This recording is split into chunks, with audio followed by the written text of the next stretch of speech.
अस्सलाम वालेकुम दोस्तों। आज जावा object oriented programming tutorial series की इस वीडियो में हम पॉलीमॉर्फिज्म को डिस्कस करेंगे और हम देखेंगे कि रन टाइम और कंपाइल टाइम पॉलीमॉर्फिज्म क्या है, क्या डिफरेंसेस हैं इनमें। और आज की इस वीडियो में पॉलीमॉर्फिज्म के जो कॉन्सेप्ट्स हम डिस्कस करने जा रहे हैं तो उनको हम मेथड ओवरलोडिंग और मेथड ओवरराइडिंग के कॉन्टेक्स्ट में सीखेंगे और हम देखेंगे कि किस तरह से हम मेथड ओवरलोडिंग जावा में परफॉर्म करते हैं और किस तरह से मेथड ओवरराइडिंग परफॉर्म करते हैं, उन दोनों में क्या डिफरेंसेस हैं, तो ये भी आज हम डिस्कस करेंगे। तो आइए आज का लेक्चर शुरू करते हैं, लेकिन उससे पहले अगर आपने इस चैनल को अभी तक सब्सक्राइब नहीं किया तो नीचे सब्सक्राइब बटन पर ज़रूर क्लिक करें और बेल आइकन पे भी क्लिक करें ताकि मेरी हर आने वाली नई वीडियो आप तक टाइमली पहुँच सके। तो आइए अब स्टार्ट करते हैं। तो ये जो हमने ऑब्जेक्ट ओरिएंटेड पार्ट डिस्कस करना शुरू किया था तो उसमें मैंने शुरू में ही आपसे कंटेंट शेयर किए थे। तो हम डिफाइनिंग एंड यूजिंग क्लासेस सीख चुके हैं, यानी इनकैप्सुलेशन का कॉन्सेप्ट भी मैंने डिस्कस किया था, वो भी हम सीख चुके हैं। इनहेरिटेंस को भी डिस्कस कर चुके हैं और आज हम पॉलीमॉर्फिज्म को डिस्कस करने जा रहे हैं। और इसके बाद दो और जो टॉपिक्स हैं वो है एब्स्ट्रैक्ट क्लासेस एंड इंटरफेसेस और इसके अलावा हम एक्सेप्शन हैंडलिंग। तो आइए सबसे पहले डिस्कस करते हैं कि पॉलीमॉर्फिज्म क्या है। तो पॉलीमॉर्फिज्म जो वर्ड है ये दो वर्ड्स की कॉम्बिनेशन है और ये कम्प्लीटली एक ग्रीक वर्ड है बेसिकली, जिसमें पॉली का मतलब होता है मैनी और मॉर्फिज्म का मतलब होता है फॉर्म्स, स्ट्रक्चर्स, शेप्स या फेसेस। तो इस तरह से जो पॉलीमॉर्फिज्म वर्ड है इसका मुकम्मल मतलब ये हुआ कि मैनी फॉर्म्स और मैनी स्ट्रक्चर्स या मैनी शेप्स, यानी किसी एक चीज़ की अगर एक से ज़्यादा शक्लें या एक से ज़्यादा फॉर्म्स मौजूद हों तो उसको हम पॉलीमॉर्फिज्म कहते हैं। जैसे देखिए हमने यहाँ पे ये मेंशन किया हुआ है कि कोई भी आदमी हो, मेन या पर्सन आप कंसीडर कर लें, तो वो डिफरेंट रोल्स प्ले कर सकता है। तो अगर हम किसी आदमी की एग्जांपल लेते हैं तो वो एज ए फादर अपना रोल प्ले कर सकता है, एज ए ब्रदर अपना रोल प्ले कर सकता है, एज ए सन अपना रोल प्ले कर सकता है, इसी तरह एज ए हस्बैंड अपना रोल प्ले कर सकता है। तो यानी एक ही एंटिटी है, same entity different roles play कर सकती है। इस कॉन्सेप्ट को और अच्छी तरह समझने के लिए आप सपोज कर लें, मेरा नाम सपोज कर लें कि यासिर। तो यासिर जो है वो एज ए टीचर भी रोल प्ले कर सकता है, ठीक है ना। जब मैं आपको पढ़ा रहा हूँ तो मैं टीचर का रोल प्ले कर रहा हूँ। इसी तरह से जब मैं अपने घर में मौजूद होता हूँ तो अगर मेरे किड्स हैं उनके साथ मैं इंटरेक्शन कर रहा हूँ तो मैं as a father role play कर रहा हूँ। तो इसी तरह जब मैं अपने पेरेंट्स के साथ इंटरेक्शन कर रहा होता हूँ तो मैं एज ए सन अपना रोल प्ले कर रहा होता हूँ। जब मैं दोस्तों से मिल रहा होता हूँ तो सेम वही यासिर जो रोल प्ले कर रहा है किसका, दोस्तों के साथ इंटरेक्शन करने के लिए एज ए फ्रेंड का रोल प्ले कर रहा है। इसी तरह से अगर मैं किसी शॉप पे जाता हूँ कोई चीज़ परचेज करने, कोई आइटम परचेज करने, तो सेम वही एंटिटी यानी यासिर इंटरेक्शन जब मैं कर रहा हूँ किसके साथ, शॉपकीपर के साथ, तो बेसिकली मैं एज ए कस्टमर अपना एक रोल प्ले कर रहा हूँ। तो क्या हो रहा है कि सेम एंटिटी जो है वो डिफरेंट रोल्स प्ले कर रही है। तो यानी एक तरह से एक ही पर्सन के एक से ज़्यादा शेप्स हो गई, एक से ज़्यादा रोल्स हो गए। तो जो प्रोग्रामिंग लैंग्वेजेस होती हैं, ख़ासतौर पे अभी हम बात करेंगे जावा की, तो जावा में पॉलीमॉर्फिज्म का मतलब क्या होता है, the ability of a single identifier और method name to be used to reference objects of different types. यानी एक ही कोई आइडेंटिफायर हो, कोई एक ही नाम हो और उसको आप मुख्तलिफ तरह के मेथड्स की इम्प्लीमेंटेशन को कॉल करने के लिए इस्तेमाल करें तो उसको हम पॉलीमॉर्फिज्म कहते हैं। तो इसका फ़ायदा क्या होता है, इसका फ़ायदा ये होता है कि एक ही मेथड कॉल, यानी आप सपोज करें कि आपका एक फंक्शन है ऐड, तो उसी ऐड फंक्शन को आप बार बार कॉल कर सकते हैं ऐड नाम से ही, लेकिन हर दफ़ा आप अगर चाहें तो उससे अलग अलग काम करवा सकते हैं। यानी एक फंक्शन का नाम होगा लेकिन उसकी इम्प्लीमेंटेशंस एक से ज़्यादा होंगी, उसकी जो डेफिनेशन होगी, बॉडी जिसे हम कहते हैं मेथड की, जो टास्क एक्चुअली परफॉर्म हो रहा होता है मेथड डेफिनेशन में, तो वो हम डिफरेंट लिख सकते हैं। और जब हम मेथड को कॉल करेंगे तो उसकी पैरामीटर लिस्ट पे बेस करते हुए जो हमारा एप्रोप्रिएट मेथड होगा वो कॉल होगा। तो इस कॉन्सेप्ट को मैं आपको ज़्यादा बेहतर तौर पे एक डायग्राम के थ्रू समझाने की कोशिश करता हूँ। तो यहाँ पे देखिए हमारे पास ये ऐड जो सेंटर में, ये समझ लें कि मेथड का नाम है जो मेथड आप कॉल कर रहे हैं। अब हमारी सिचुएशन डिफरेंट हो सकती हैं कि हम कभी दो इंटीजर्स को ऐड करना चाहते होंगे, तो देखिए यहाँ पे हमने लिखा ऐड टू इंटीजर्स 4 + 9। लेकिन कभी कभी ऐसा भी हो सकता है कि हम दो रियल नंबर्स हो, फ्रैक्शनल, जैसे 3.52 + 6.94, इनको ऐड करना चाहते हो, ठीक है, तब भी हम ऐड मेथड कॉल करेंगे। लेकिन कभी कभी ऐसी सिचुएशन हो सकती है कि हम एक इंटीजर और एक रियल नंबर को सम करना चाहते हो, जैसे हमने नीचे ये बताया हुआ है, ठीक है। और कभी कभी ऐसी सिचुएशन भी हो सकती है कि हम 3 इंटीजर्स को सम करना चाहते हो, या 4 इंटीजर्स को, या 5, या इसी तरह से हम 3 रियल नंबर्स को या 4 या 5 रियल नंबर्स को सम करना चाहते हो। मतलब कहने का ये है कि हम ये चाहते हैं कि हमारे पास मेथड जब हम कॉल करें तो मेथड नेम सेम यूज हो ऐड, लेकिन जब हम जिस तरह की सिचुएशन हमें रिक्वायर्ड हो उस सिचुएशन के हिसाब से जो हम इनपुट दें मेथड को, तो उस इनपुट को देखते हुए यानी इनपुट पैरामीटर्स को देखते हुए मेथड कॉल हो। तो इस सिनेरियो में हमारा जो मेथड का नाम होगा वो ऐड होगा, लेकिन इस ऐड मेथड को हम चाहें तो 2 नंबर्स को सम करने के लिए, 2 सिंपल इंटीजर्स को सम करने के लिए कॉल यूज कर सकते हैं या कॉल कर सकते हैं सेम ऐड मेथड को, और इसी ऐड मेथड को हम कॉल कर सकते हैं 2 रियल नंबर्स के लिए या मल्टीपल जो भी हमने सिचुएशंस बताई उनमें से किसी भी एक सिचुएशन को मीट करने के लिए हम ऐड मेथड को कॉल कर सकते हैं। तो इन तमाम तर सिचुएशंस में जो ऐड मेथड होगा वो चेक करेगा पैरामीटर लिस्ट को, या जो आर्गुमेंट हम पास करेंगे उन आर्गुमेंट्स को देखते हुए एप्रोप्रिएट मेथड इंप्लीमेंटेशन कॉल होगी। तो अगर आप यही काम किसी प्रोसीजरल लैंग्वेज लाइक सी लैंग्वेज में अगर करना चाहें तो आप नहीं कर सकते इस तरह से कि आप same name multiple method definitions के लिए यूज नहीं कर सकते। अगर आप इसी तरह की 4 सिचुएशंस हैं जिनमें आप सम या एडिशन का टास्क अचीव करना चाहते हैं तो आपको 4 मेथड्स बनाने पड़ेंगे अलग अलग नामों से। यानी एक का नाम आप ऐड इंटीजर्स रख सकते हैं, दूसरे का नाम ऐड फ्लोट या ऐड रियल रख सकते हैं, या ऐड 1 रख दें, फिर इसका नाम ऐड 2 रख दें, फिर ऐड 3, ऐड 4। तो इस तरह से यानी आपको कुछ ना कुछ नाम में वेरिएशन देनी पड़ेगी। तो इसका डिसएडवांटेज ये होता है कि जब आप मेथड कॉल करते हैं तो आपके लिए मुश्किल होती है कि आपको याद रखना पड़ता है कि ऐड 1 जो मेथड था वो आपने किस लिए बनाया था, किस इम्प्लीमेंटेशन के लिए बनाया था। ऐड 2 जो नाम आपने दिया है किस इम्प्लीमेंटेशन को दिया है। ऐड 3 जो नाम आपने दिया है वो मेथड की कौन सी इम्प्लीमेंटेशन को दिया है, और ऐड 4 आपने कौन सी इम्प्लीमेंटेशन को नाम अलोकेट किया हुआ है। तो ये थोड़ा सा कॉम्प्लिकेशन क्रिएट हो जाती है, तो आपका कोड रीडेबल इतना नहीं होता, और जब आप लार्जर प्रोजेक्ट्स बना रहे होते हैं तो वहाँ पे थोड़ी बहुत कॉम्प्लिकेशन आ जाती है प्रोजेक्ट्स में। जब आप थोड़ी बहुत वेरिएशन करते हैं मेथड के पैरामीटर्स में तो आपको एक नया नाम अलोकेट करना पड़ता है। तो पॉलीमॉर्फिज्म का जो कॉन्सेप्ट है ये प्रोग्रामर के लिए आसानी पैदा कर देता है कि आप सेम आइडेंटिफायर या सेम जो मेथड नेम है उसको मल्टीपल मेथड इम्प्लीमेंटेशंस के लिए इस्तेमाल कर सकते हैं। तो इस वीडियो में हमारा फोकस ये होगा कि हम देखें कि जावा में हम किस तरह से पॉलीमॉर्फिज्म को इम्प्लीमेंट करते हैं। तो पॉलीमॉर्फिज्म को हम 2 क्लासेस में कैटेगराइज करते हैं। एक को हम कहते हैं कंपाइल टाइम पॉलीमॉर्फिज्म और दूसरी कैटेगरी है रन टाइम पॉलीमॉर्फिज्म। जावा में कंपाइल टाइम पॉलीमॉर्फिज्म को अचीव किया जाता है मेथड ओवरलोडिंग के थ्रू, या फिर आप कह सकते हैं कि मेथड ओवरलोडिंग एक एग्जांपल है कंपाइल टाइम पॉलीमॉर्फिज्म का जावा में। और इसी तरह से रन टाइम पॉलीमॉर्फिज्म का एग्जांपल क्या है, मेथड ओवरराइडिंग। या जावा में जो हम रन टाइम पॉलीमॉर्फिज्म अचीव करते हैं उस कॉन्सेप्ट को हम कहते हैं मेथड ओवरराइडिंग। तो आज हम इन दोनों कॉन्सेप्ट्स को प्रैक्टिकली सीखेंगे। तो सबसे पहले हम डिस्कस करते हैं कि कंपाइल टाइम पॉलीमॉर्फिज्म क्या है और जावा में हम किस तरह से मेथड ओवरलोडिंग परफॉर्म करते हैं। तो जावा में कंपाइल टाइम पॉलीमॉर्फिज्म जैसा कि मैंने बताया उसको हम मेथड ओवरलोडिंग कहते हैं, और मेथड ओवरलोडिंग को अचीव करने का जावा में तरीका ये होता है कि एक ही क्लास में आप एक से ज़्यादा मेथड्स क्रिएट करते हैं, लेकिन उन तमाम तर मेथड्स का नाम सेम होता है। जस्ट क्या होता है, उनकी जो पैरामीटर लिस्ट होती है यानी जो आप इनपुट आर्गुमेंट्स पास करते हैं मेथड में वो आप चेंज रखते हैं। तो यानी सिंपली हम ये कह सकते हैं कि एक ही क्लास में एक से ज़्यादा मेथड्स को एक ही नाम से क्रिएट करने को हम जावा में मेथड ओवरलोडिंग कहते हैं। लेकिन एक चीज़ याद रखनी है कि यूनिक सेट ऑफ पैरामीटर्स हो। जब जब आप मेथड क्रिएट करोगे उस क्लास में हर एक मेथड में जो आप इनपुट पैरामीटर्स दे रहे हो या जो आर्गुमेंट्स आप पास कर रहे हो उनकी या तो टाइप चेंज हो या फिर उनकी तादाद चेंज हो। तो इसी कॉन्सेप्ट को हमने यहाँ नीचे डिफाइन किया हुआ है कि there are 2 ways to overload the method in Java. पहला क्या होता है, by changing the number of arguments.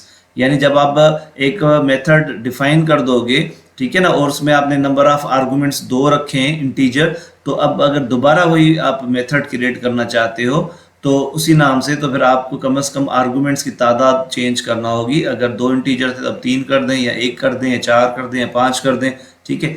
या फिर दूसरा ऑप्शन ये होगा आपके पास by changing the data type, कि अगर आपके पास पहले 2 इंटीजर्स थे तो अब आप दूसरी दफ़ा जब ऐड मेथड बना रहे हैं तो आप उसमें क्या कर सकते हैं कि एक इंटीजर रख दें, एक फ्लोट कर दें, या दोनों को फ्लोट डेटा टाइप दे दें।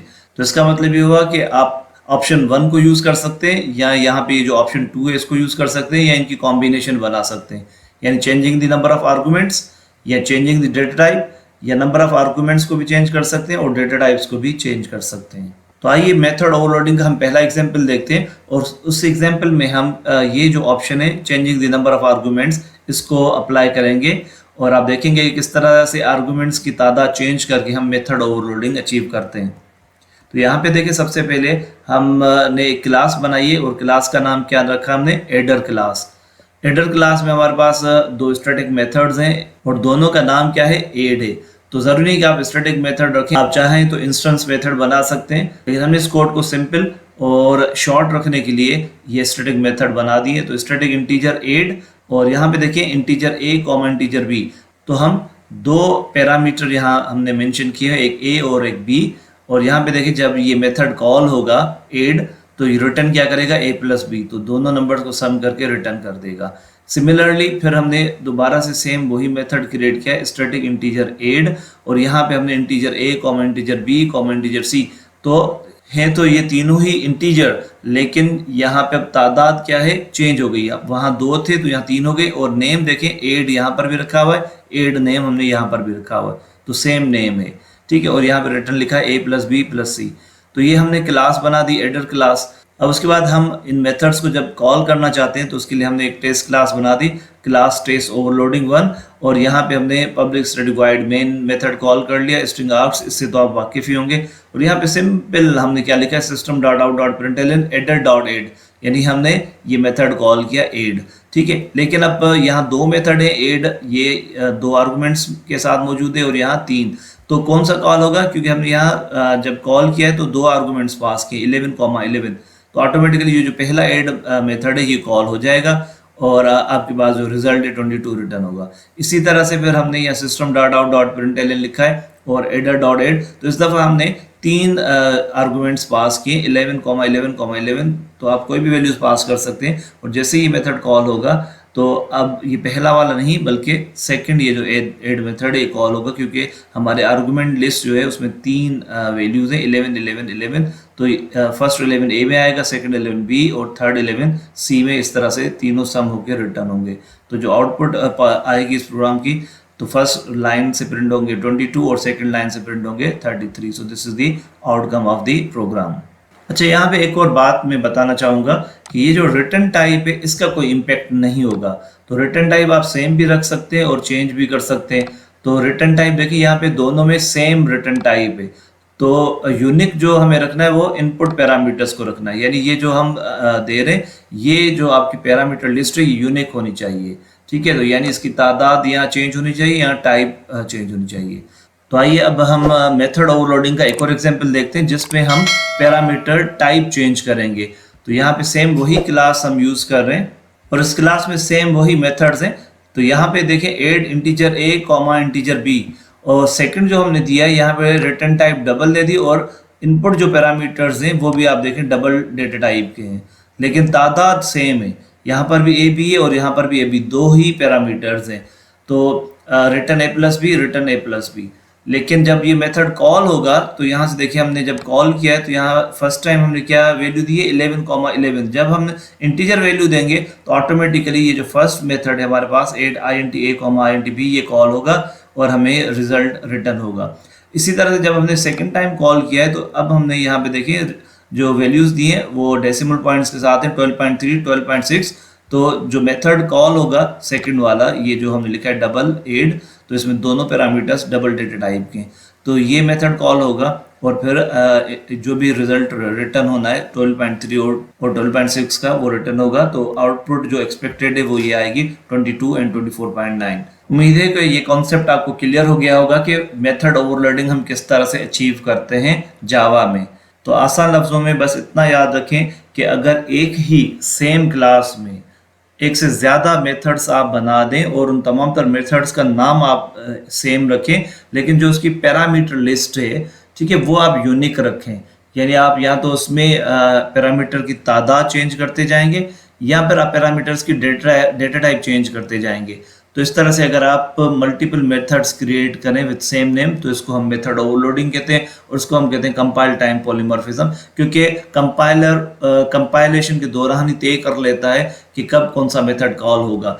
वो कैसे पता चलता है वो देखिए यहाँ पे जैसे मैंने आपको बताया कि जब आप मेथड कॉल करते हैं तो आप कोई ना कोई आर्गुमेंट्स पास करते हैं, तो उन आर्गुमेंट्स की टाइप को देखते हुए तय हो जाता है कि यहाँ पे इस कॉल पे जो एड आप कॉल कर रहे हैं कौन सी डेफिनेशन एक्टिवेट होगी मेथड की, यानी फर्स्ट वाली या सेकंड वाली, या फिर अगर मजीद कुछ डेफिनेशन मौजूद हैं तो ऑटोमेटिकली पैरामीटर लिस्ट को देख के कंपाइल टाइम पे ही तय हो जाता है कि कौन सा मेथड एक्टिवेट होगा। अब आइए हम बढ़ते हैं रन टाइम पॉलीमॉर्फिज्म की तरफ। रन टाइम पॉलीमॉर्फिज्म का जो एग्जाम्पल है जावा में उसको मेथड ओवरराइडिंग कहते हैं। तो मेथड ओवरराइडिंग हम सीखेंगे कि किस तरह से हम अचीव करते हैं जावा में। मेथड ओवरराइडिंग अचीव करने के लिए हमें पेरेंट और चाइल्ड क्लास का रिलेशनशिप बनाना होता है, और यह होता है कि अगर कोई सब क्लास यानी कोई चाइल्ड क्लास कोई ऐसा मेथड डिफाइन करे या डिक्लेयर करे जो पहले से ही पेरेंट क्लास में भी मौजूद है, ठीक है, तो इसको हम मेथड ओवरराइडिंग कहते हैं। लेकिन मेथड ओवरराइडिंग का भी एक बेसिक रूल है जो हमें पता होना लाजमी है, और वो ये है कि जब भी आप कोई मेथड क्रिएट करते हैं पेरेंट क्लास में और आप चाहते हैं कि ये ओवरराइड हो चाइल्ड क्लास में, तो उसके लिए लाजमी है कि जो पैरामीटर लिस्ट आपने पेरेंट क्लास में रखी होगी मेथड के लिए, सेम पैरामीटर लिस्ट आप चाइल्ड क्लास में भी रखेंगे। यानी बेसिक रूल हमारे पास पहला क्या कहता है, method must have same name as in the parent class. तो पेरेंट क्लास में जो मेथड का नाम होगा चाइल्ड क्लास में भी वही होगा। और दूसरा रूल क्या कह रहा है कि method must have same parameter as in the parent class, यानी जो पैरामीटर लिस्ट है वो भी सेम होनी चाहिए चाइल्ड क्लास के मेथड में जो पेरेंट क्लास में थी। इसके अलावा जो थर्ड पॉइंट है वो ये है कि रिलेशनशिप होना चाहिए पेरेंट और चाइल्ड का, यानी जब आप मेथड ओवरराइडिंग परफॉर्म करते हैं तो उस वक्त आप इनहेरिटेंस को भी यूज कर रहे होते हैं। आपकी एक क्लास पेरेंट क्लास होती है और दूसरी चाइल्ड क्लास होती है, तो ये रिलेशनशिप जो है पेरेंट और चाइल्ड का ये भी आपको मेंटेन रखना होता है to perform the method overriding. तो आसान अल्फाज में अगर आप याद रखना चाहते हैं तो आप इस तरह से समझें कि आपके पास एक मेथड है जिसकी जो मेथड सिग्नेचर है, जो हेडर लाइन होती है जहाँ पे आप रिटर्न टाइप बताते हैं मेथड से क्या रिटर्न होगा या आप उसमें कौन से इनपुट पैरामीटर्स पास करेंगे, तो वो आपकी मेथड सिग्नेचर एग्जैक्टली सेम होनी चाहिए। जो पेरेंट क्लास में होगी वही चाइल्ड क्लास में होगी। सिर्फ और सिर्फ आप क्या चेंज करेंगे, इम्प्लीमेंटेशन या फिर बॉडी ऑफ द मेथड या फिर आप जिसको मेथड डेफिनेशन भी कहते हैं, तो ये चीज़ आप सिर्फ चेंज करेंगे। तो मजीद इस कॉन्सेप्ट को हम समझेंगे with the help of some illustrations and examples. तो आइए सबसे पहले एक इलस्ट्रेशन देखते हैं कि रन टाइम पॉलीमॉर्फिज्म क्या है और जावा में हम मेथड ओवरराइडिंग किस तरह से अचीव करते हैं। मेथड ओवरराइडिंग को रन टाइम पॉलीमॉर्फिज्म इसलिए कहा जाता है जो मल्टीपल हमारे पास मेथड्स की इम्प्लीमेंटेशन मौजूद होती है, उनमें से कौन सी इम्प्लीमेंटेशन एग्जीक्यूट होगी किसी पर्टिकुलर टाइम पे, तो वो कंपाइल टाइम पे नहीं पता चल सकता, क्योंकि कंपाइलर कंपाइल टाइम पे ये चेक नहीं कर पाता, ये देख नहीं पाता कि किस क्लास के ऑब्जेक्ट के थ्रू ये ओवररिडन मेथड कॉल हो रहा है। तो ये कंपाइल टाइम पे कंपाइलर नहीं तय कर पा रहा होता और ये तमाम तर काम रन टाइम पे हो रहा होता है, इसलिए हम मेथड ओवरराइडिंग को रन टाइम पॉलीमॉर्फिज्म भी कहते हैं। तो यहाँ पे देखें इस इलस्ट्रेशन में हमने बताया हुआ है, तो यहाँ पे पेरेंट और चाइल्ड का रिलेशनशिप है। तो यहाँ पेरेंट क्लास है हमारे पास डॉग, और डॉग की फिर ये डिफरेंट चाइल्ड क्लासेस हैं। तो स्पानियल ये एक टाइप है, चुहावा ये एक और टाइप है डॉग की, और इसी तरह कोली एक और टाइप है डॉग की। तो ये डिफरेंट टाइप्स के डॉग्स हैं, ठीक है। तो उनकी पेरेंट क्लास क्या है, डॉग क्लास है। तो यहाँ पे हमने एक मेथड दिया हुआ है, पेरेंट क्लास है बार्क, ठीक है, और इसी तरह से फिर हमने यहाँ पर भी बार्क मेथड दिया हुआ है। तो नॉर्मली क्या होता है कि ये जो हमारे पास डिफरेंट टाइप्स के डॉग्स हैं, इनका बार्किंग स्टाइल या इनका जो बार्किंग साउंड है वो थोड़ा बहुत डिफरेंट हो सकता है, तो हम उसको अलग अलग से इम्प्लीमेंट करना चाहते हैं। तो हमारे पास एक तरह से बार्क की डिफरेंट इम्प्लीमेंटेशंस मौजूद हैं और हर इम्प्लीमेंटेशन उस डॉग की टाइप के हिसाब से है, ठीक है। तो स्पानियल में बार्क मेथड मौजूद है, ठीक है, चुहावा में भी बार्क मेथड मौजूद है, कोली में भी बार्क मेथड मौजूद है, जो पेरेंट क्लास है डॉग उसमें भी बार्क का मेथड मौजूद है। अब ये जो हम जब कॉल करेंगे, सपोज ए डॉग हमने एक ऑब्जेक्ट बनाया हुआ है और मेथड कॉल करते हैं ए डॉग डॉट बार्क, तो अब डिपेंड करता है कि ए डॉग जो ऑब्जेक्ट है ये किसको रेफर कर रहा है, किस क्लास का ऑब्जेक्ट है। अगर आप इसको पेरेंट क्लास का ऑब्जेक्ट बना देंगे तो जो पेरेंट क्लास का बार्क मेथड है वो कॉल होगा। अगर आप ए डॉग को स्पानियल क्लास का ऑब्जेक्ट बना देंगे और आप ए डॉग डॉट बार कॉल करेंगे तो स्पानियल क्लास का बार्क मेथड कॉल होगा। इसी तरह से डिपेंड करता है कि अगर आपने कोली क्लास का जो है ऑब्जेक्ट क्रिएट किया हुआ है ए डॉग, तो ए डॉग डॉट बार्क जब आप कॉल करेंगे तो कोली क्लास का ये जो बार्क मेथड है ये कॉल होगा। तो ये अभी हमने जो इलस्ट्रेशन डिस्कस किए इसको हम कन्वर्ट करते हैं एक प्रोग्रामिंग एग्जांपल में और देखते हैं कि हम प्रैक्टिकली जावा में ओवरराइडिंग किस तरह से अचीव करेंगे। तो यहाँ पे अब हम कोड डिस्कस करने जा रहे हैं। तो सबसे पहले यहाँ पे देखिए हमने क्लास डॉग क्रिएट की हुई है। ये जो डॉग क्लास होगी ये पेरेंट क्लास होगी तमाम तर बाकी क्लासेस की जो हम डॉग के टाइप्स क्रिएट करेंगे तो चाइल्ड क्लासेस होंगी। तो यहाँ पे सबसे पहले हम देखें वाइड बार्क मेथड क्रिएट किया है और यहाँ पे जस्ट हमने सिंपल कोडिंग दी हुई है system dot out dot println all dogs can bark. आप यहाँ पे जो चाहे मेथड की इंप्लीमेंटेशन देना दे सकते हैं। तो हमें यहाँ कॉन्सेप्ट समझना है रन टाइम पॉलीमॉर्फिज्म का या मेथड ओवरराइडिंग का, तो इसलिए हमने कोड बहुत सिंपल रखा हुआ है। उसके बाद यहाँ पे देखिए फर्स्ट चाइल्ड क्लास हमने क्रिएट की स्पानियल, तो क्लास स्पानियल एक्सटेंड्स डॉग और यहाँ पर भी हमने बार्क मेथड को इम्प्लीमेंट किया हुआ है, आप यहाँ देख सकते हैं। ठीक है, और अगर आप इन दोनों में कंपैरेटिव एनालिसिस करना चाहें तो यहाँ देखिए जो मेथड सिग्नेचर वो सेम है। तो यहाँ बार्क मेथड कुछ रिटर्न नहीं कर रहा, यहाँ पर भी बार्क मेथड कुछ भी रिटर्न नहीं कर रहा। तो जैसा कि हमने डिस्कस किया था कि ओवरराइडिंग के लिए लाजमी है कि जो मेथड आपने पहले से डिक्लेयर किया हुआ है पेरेंट क्लास में उसकी same method signature child class में भी होनी चाहिए। सिर्फ और सिर्फ आप क्या चेंज कर सकते हैं, इम्प्लीमेंटेशन। तो इम्प्लीमेंटेशन का मतलब ये जो हम करली ब्रैकेट्स में मेथड का कोड दे रहे हैं बॉडी ऑफ द मेथड है ये आप चेंज कर सकते हैं। बाकी जो मेथड आपकी सिग्नेचर है वो सेम होना लाजमी है और रिटर्न टाइप भी यहाँ पे सेम होना लाजमी है। उसके बाद देखिए एक और क्लास हम क्रिएट कर रहे हैं चुहावा एक्सटेंड्स डॉग। इसी तरह से फिर हम एक और क्लास क्रिएट करें कोली एक्सटेंड्स डॉग। तो ये तीनों क्लासेस स्पानियल चुहावा और कोली ये चाइल्ड क्लासेस हैं डॉग क्लास की। और यहाँ पे अब हम टेस्ट कर अपने कोड को, तो हमने मेन क्लास क्रिएट की है ओवरराइडिंग और यहाँ पे मेन मेथड मौजूद है। तो सबसे इंपॉर्टेंट चीज़ यहाँ पे अगर आप देखें तो वो ये है, सबसे पहले हम एक ऑब्जेक्ट क्रिएट कर रहे हैं ए डॉग क्लास का हमने ऑब्जेक्ट क्रिएट किया हुआ है। तो ये जो पेरेंट क्लास का हमने ऑब्जेक्ट बनाया है इसका एडवांटेज ये है कि अगर हम चाहें ए डॉग किसी भी चाइल्ड क्लास को रेफर करें तो वो कर सकता है। तो यहाँ पे देखिए सबसे पहले हमने क्या लिखा है ए डॉग न्यू स्पानियल। तो हमने जो ए डॉग वेरिएबल है इसको किसके साथ इंस्टेंशिएट कर दिया, स्पानियल क्लास के साथ। अब जब हम कॉल करेंगे ए डॉग बार्क तो ऑटोमेटिकली जो मेथड कॉल होगा वो स्पानियल क्लास का बार्क मेथड होगा, डॉग क्लास का जो बार्क मेथड वो कॉल नहीं होगा क्योंकि इस वक्त जो ए डॉग में रेफरेंस है वो स्पानियल क्लास का है। तो यानी ये देखिए हमने रन टाइम पे तय किया कि किस क्लास का बार्क मेथड कॉल होगा। इसको लेट बाइंडिंग भी हम कहते हैं और एक तरह से रन टाइम पॉलीमॉर्फिज्म भी कहते हैं। लेट बाइंडिंग हम इसलिए कह रहे हैं मेथड ओवरराइडिंग को कि रन टाइम पे कंपाइलर चेक नहीं कर पा रहा होता कि जो ये ऑब्जेक्ट क्रिएट किया जा रहा है वो रन टाइम पे किसको रेफर करेगा, किस क्लास को रेफर करेगा। और हमारे केस में जैसे बार्क मेथड है तो इन तमाम तर चार जो बार्क मेथड है कौन सा मेथड कॉल होगा तो ये कंपाइलर चेक नहीं कर पा रहा होता कंपाइल टाइम पे। उसके बाद देखिए हमने ए डॉग में जो एक्चुअल क्लास है जिस क्लास से ए डॉग बिलोंग कर रहा है उसी का रेफरेंस पास कर दिया। तो अब जब हम a dog dot bark call करेंगे तो जो पेरेंट क्लास में बार्क मेथड होगा जिसमें लिखा हुआ है ऑल डॉग्स कैन बार्क, ये मेथड कॉल होगा और ये मैसेज प्रिंट हो जाएगा। उसके बाद दोबारा हमने ए डॉग में रेफरेंस पास कर दिया चोहा क्लास का।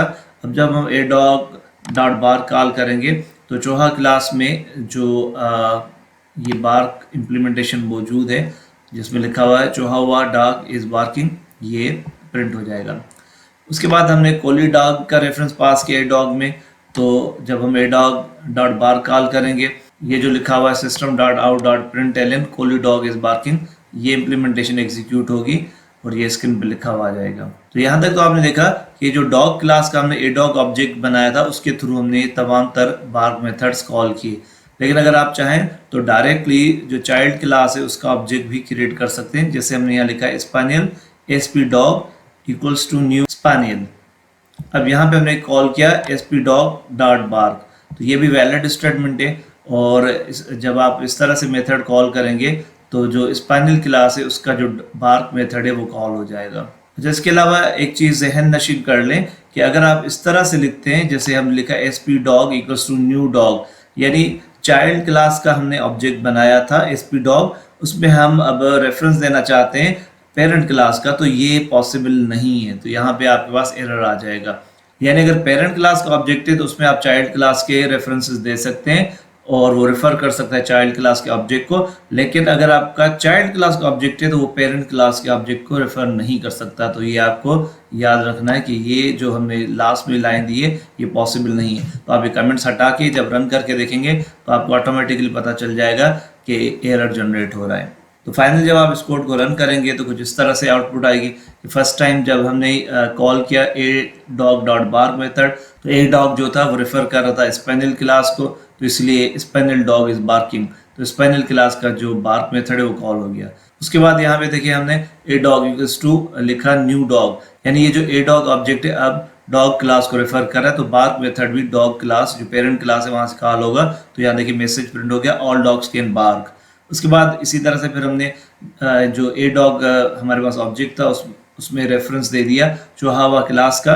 तो जब a dog dot bark call हुआ तो ये हमारे पास चोहावा जो क्लास है उसमें जो बार्क मेथड है वो एग्जीक्यूट हुआ और लिखा हुआ आ रहा है चोहावा डॉग इज बार्किंग। उसके बाद फिर हमने ए डॉग में रेफरेंस दे दिया कोली क्लास का। तो जब हमने ए डॉग डॉट बार्क को कॉल किया तो कोली डॉग इज बार्किंग ये मैसेज प्रिंट हो गया हमारे स्क्रीन पे। और फाइनली फिर हमने स्पेनल क्लास का ऑब्जेक्ट क्रिएट किया और उसके थ्रू जब हमने बार्क मेथड को कॉल किया तो अगेन ये देखें स्पेनल डॉग इज बार्किंग शो हो गया। उम्मीद है कि मेथड ओवरराइडिंग का कॉन्सेप्ट आपको अच्छी तरह से समझ में आ गया होगा, क्योंकि हमने ये एक बहुत ही डिटेल एग्जाम्पल यहाँ डिस्कस किया है। लेकिन फिर भी थोड़े से कॉन्सेप्ट्स को और ज़्यादा स्ट्रॉन्ग करने के लिए हम एक दो और छोटे से एग्जाम्पल डिस्कस कर लेते हैं। तो नेक्स्ट जो हमारे पास एग्जाम्पल है यहाँ पे आप देखें मेथड ओवरराइडिंग का। तो इसमें हमने एक व्हीकल क्लास क्रिएट किया हुआ है और व्हीकल क्लास में हमने एक मेथड दिया हुआ है वाइड रन। तो हमारी जो इंटेंशन है वो ये है कि हम रन मेथड को ओवरराइड करें चाइल्ड क्लासेस में। तो यहाँ पे हमने रन मेथड दिया है सेम, ये देखिए हमने क्लास क्रिएट किया बाइक टू एक्सटेंड्स व्हीकल और इस बाइक टू क्लास में फिर सेम वही वाइड रन मेथड मौजूद है। तो यहाँ पे इम्प्लीमेंटेशन जो इसकी है उसमें लिखा हुआ है एसओपी व्हीकल इज रनिंग और यहाँ पे जो इम्प्लीमेंटेशन यहाँ लिखा हुआ है बाइक इज रनिंग सेफली। तो यहाँ देखिए अब मेन मेथड में हमने बाइक टू का ऑब्जेक्ट बना दिया ओबीजे न्यू बाइक टू। और जब हम ओबीजे डॉट रन कॉल करेंगे तो क्योंकि ओबीजे में जो रेफरेंस है वो बाइक टू क्लास का है तो ये जो रन मेथड है ये एग्जीक्यूट होगा और स्क्रीन पे शो हो जाएगा बाइक इज रनिंग सेफली। तो आइए अब एक लास्ट और थर्ड एग्जांपल हम डिस्कस करते हैं मेथड ओवरराइडिंग की। इस एग्जांपल को आप इस तरह से ले सकते हैं कि अगर आप कोई लोन कैलकुलेटर बना रहे हैं किसी बैंक के लिए और हर बैंक का जो इंटरेस्ट रेट है जो लोन दे रहे हैं उस पर जो इंटरेस्ट ले रहे हैं वो डिफरेंट है, तो वो इंटरेस्ट हम किस तरह से कैलकुलेट करें और किस तरह से गेट करें, तो जो डिफरेंट बैंक्स के इंटरेस्ट रेट्स हैं उनको हम किस तरह से मैनेज करें अपने कोड में, तो ये हम यहाँ पे देखने जा रहे हैं। और ये मेथड ओवरराइडिंग की हमारी एक लास्ट एग्जांपल है। तो सबसे पहले देखिए हमने यहाँ पे क्लास बना दी बैंक और ये पेरेंट क्लास होगी तमाम तर बाकी क्लासेस की जो हम चाइल्ड क्लासेस क्रिएट करेंगे। गेट रेट ऑफ इंटरेस्ट ये मेथड का नाम है और ये एक इंटीजर वैल्यू रिटर्न करेगा। और यहाँ पे हमने जो पेरेंट क्लास है वहाँ पे जो रिटर्न करवाई ये वैल्यू 0% है। उसके बाद हमारे पास बैंक है SBI और वहाँ पे SBI बैंक जो है उसका जो इंटरेस्ट रेट है वो क्या है 8%। तो दोबारा से देख सेम मेथड को हमने इम्प्लीमेंट किया यहाँ पे और यहाँ पे हमने रिटर्न में क्या वैल्यू दी 8। तो हमेशा याद रखें कि जो मेथड सिग्नेचर होगा ये वंस आपने पेरेंट क्लास में जो डिफाइन कर दिया है तो सेम आपको वही रखना है चाइल्ड क्लासेस में। तो यहाँ पर भी इंटीजर रिटर्न हो रहा है, सेम मेथड का नाम है और इनपुट पैरामीटर एम्प्टी है, यहाँ पे कोई भी नहीं है तो यहाँ पर भी कोई नहीं है जो पेरेंट क्लास है। तो इसी तरह से फिर एक और क्लास हम बना रहे हैं ICICI, ठीक है, एक्सटेंड्स बैंक, क्योंकि पेरेंट क्लास क्या होगी इन तमाम तर क्लासेस की बैंक क्लास। और इसमें भी ये मेथड में दिया है integer get rate of interest और यहाँ पे हम जो इंटरेस्ट रेट रिटर्न करवा रहे हैं वो कितना है 7%। इसी तरह एक्सेस एक्सटेंड्स बैंक ये भी हमारी थर्ड क्लास हो गई, ठीक है। और इसी तीसरी क्लास में हमने जो इंटरेस्ट रेट तय किया हुआ है वो क्या है 9%। तो इस कोड को आप अपनी ज़रूरत के मुताबिक चेंज कर सकते हैं। आप HBL ले सकते हैं, UBL ले सकते हैं, अलाइड बैंक ले सकते हैं और इस तरह से इस कोड को मॉडिफाई कर सकते हैं अपनी ज़रूरत के मुताबिक। तो ये तो हमने यहाँ पे पेरेंट क्लास बना दी और उसकी चाइल्ड क्लासेस और ये आपका ओवरराइडिंग मेथड है गेट रेट ऑफ इंटरेस्ट। तो पेरेंट क्लास में डिफाइन किया, उसके बाद हम तमाम तर चाइल्ड क्लासेस में get rate of interest method को ओवरराइड किया हुआ है। अब हम उसके बाद क्लास बना रहे हैं टेस्ट2 क्लास और इस क्लास में हम मेन मेथड देंगे और उसके बाद हमारे जो ओवरराइडिंग मेथड्स उनको हम कॉल करना भी सीखेंगे। तो यहाँ पे देखिए सबसे पहले हमने लिखा SBI S = न्यू SBI और फिर एक और ऑब्जेक्ट बनाया हुआ ICICI और उसमें I equals to new ICICI और इसी तरह एक्सेस उसका A ऑब्जेक्ट बनाया हुआ है न्यू एक्सेस। तो ये तीन ऑब्जेक्ट्स हमने बना दी SIA और यहाँ पे फिर जब हम कॉल करेंगे फर्स्ट जो SOP है उसमें हमने लिखा है S dot gate rate of interest. तो जब एस में आप देखिए रेफरेंस किसका SBI का, तो SBI का जो get rate of interest method call होगा और आपको जो रिजल्ट आएगा फर्स्ट लाइन से वो आएगा नंबर 8, ठीक है ना, 8 रिटर्न होंगे। तो लिखा हुआ आएगा SBI rate of interest is 8। और इसी तरह से फिर सेकंड टाइम जब आप SOP लिख रहे हैं system dot out dot println तो इस दफ़ा प्रिंट होगा ICI rate of interest is, आपने जो मेथड कॉल किया है I dot gate rate of interest, तो I जो रेफर कर रहा है वो ICICI को रेफर कर रहा है, तो वहाँ पे जो इंटरेस्ट रेट मेंशन है वो है 7%। तो मैसेज प्रिंट होगा ICICI रेट ऑफ इंटरेस्ट और वो क्या प्रिंट होगा 7।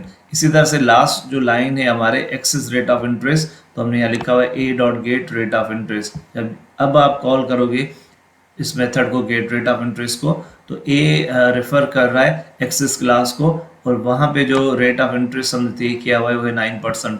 तो लिखा हुआ आएगा एक्सेस रेट ऑफ इंटरेस्ट और वो आएगा 9। तो दोस्तों मैं उम्मीद करता हूँ कि मेथड ओवरलोडिंग और मेथड ओवरराइडिंग दोनों आपको अच्छी तरह से समझ में आ गए होंगे।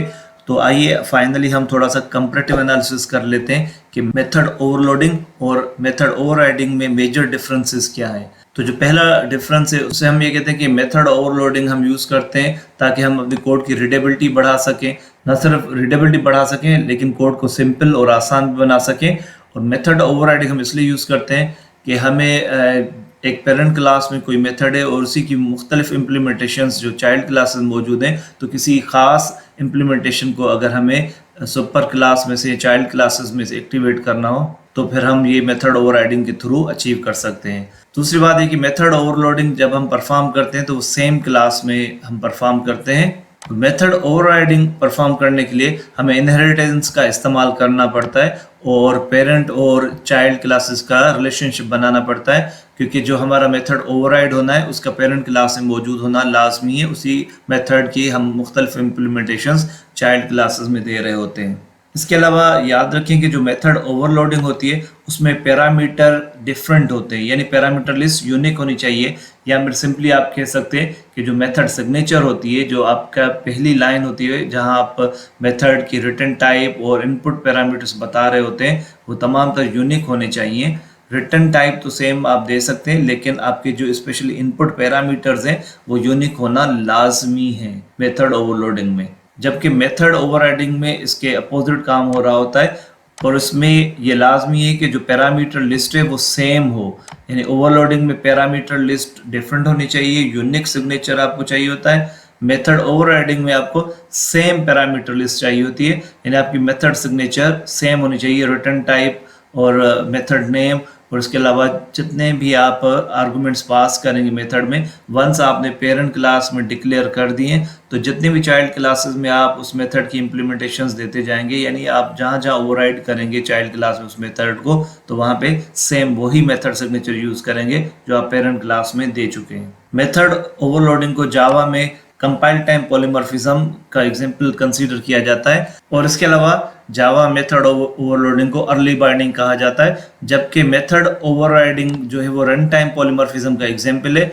और इसके अलावा आप जावा में मेथड ओवरराइडिंग को लेट बाइंडिंग कह सकते हैं, क्योंकि कंपाइल टाइम पे पता नहीं चल रहा होता कि जो आप मेथड कॉल करेंगे तो वो किस क्लास से मेथड कॉल होगा, तो रन टाइम पे बाइंडिंग हो रही होती है, इसलिए इसको लेट बाइंडिंग भी कहा जाता है और रन टाइम पॉलीमॉर्फिज्म भी कहते हैं। जो मेथड ओवरलोडिंग है उसमें हमें रिटर्न टाइप पे फोकस नहीं करना, ठीक है, हमें मेन फोकस करना है पैरामीटर लिस्ट पे। तो जो इनपुट पैरामीटर्स हैं वो चेंज करना लाजमी है, वो चेंज होना लाजमी है। रिटर्न टाइप आप सेम भी रख सकते हैं, चेंज भी कर सकते हैं, जबकि मेथड ओवरराइडिंग में रिटर्न टाइप का सेम होना लाजमी है। उम्मीद है ये वीडियो आपको पसंद आई होगी और अगर आपको ये वीडियो पसंद आई तो लाइक करना मत भूलिएगा और अगर आप नए हैं तो सब्सक्राइब बटन पे जरूर क्लिक करें, इस चैनल को सब्सक्राइब करें और बेल आइकन पे क्लिक करें ताकि हर नई आने वाली वीडियो आप तक टाइमली पहुंच सके। तो इस वीडियो में तो हमने पॉलीमॉर्फिज्म के बारे में पढ़ लिया, तो अब हमारा जो नेक्स्ट या अगला जो टॉपिक होगा वो होगा abstract classes and abstract methods. अपना बहुत सारा ख्याल रखिएगा, इंशाल्लाह मिलते हैं जल्द ही फिर एक और जावा की वीडियो के साथ। अल्लाह हाफिज़।